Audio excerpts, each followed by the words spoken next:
Hey, it's Mary right back here with more of 30 Days of Inspiration. We're coming to the end of the month. I hope that this has helped you in formulating the next best version of yourself. I'd love to hear all about it in the comments and see what you've got or what you would like to unfold for this coming year or this year that we're in right now. I mean, we're here. It's here.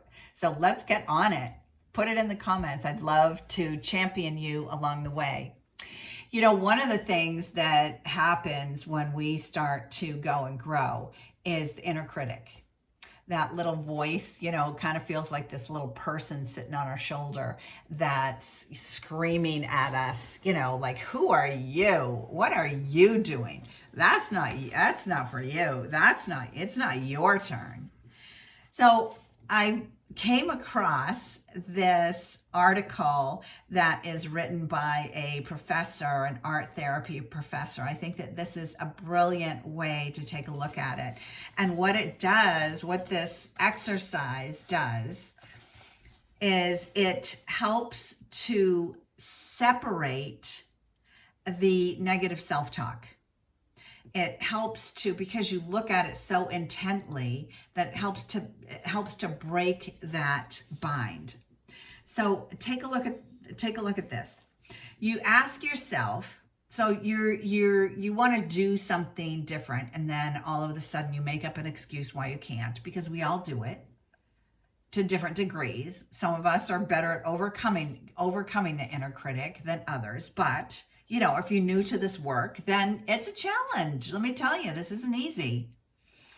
So you want to talk to your inner critic. So you've got this little thing in your ear, like, I can't do this. I'm stuck in my seat. I had a client I was on the phone the other day with, and she said, I literally feel like I'm stuck in my seat, like I cannot get up.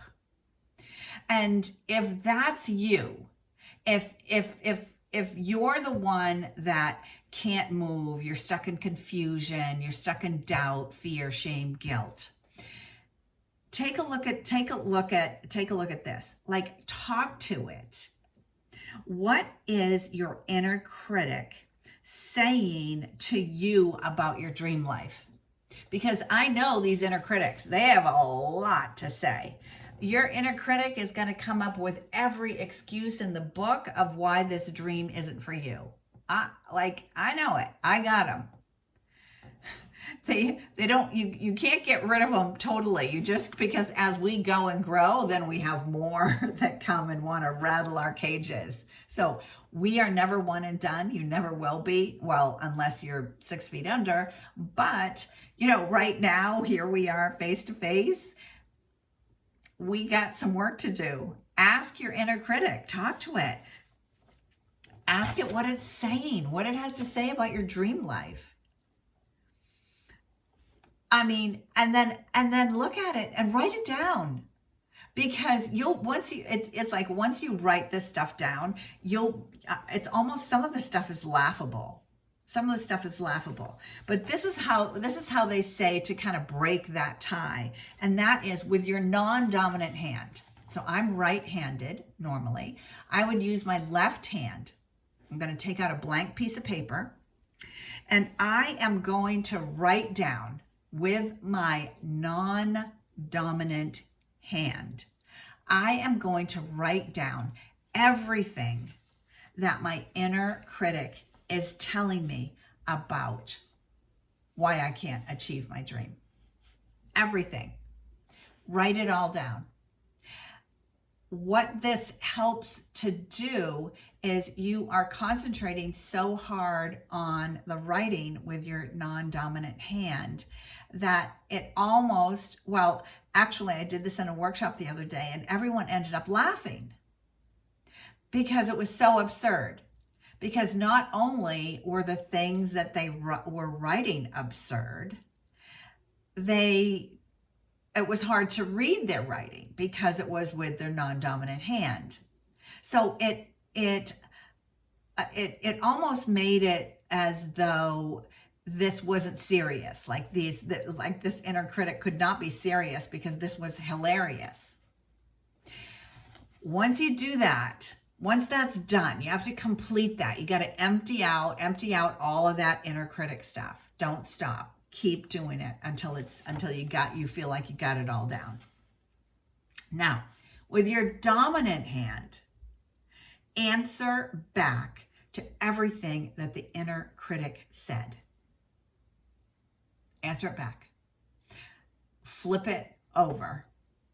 Everything that you wrote down with your non-dominant hand, you are now going to speak back to it with your dominant hand. You're going to come from a power position using your dominant hand.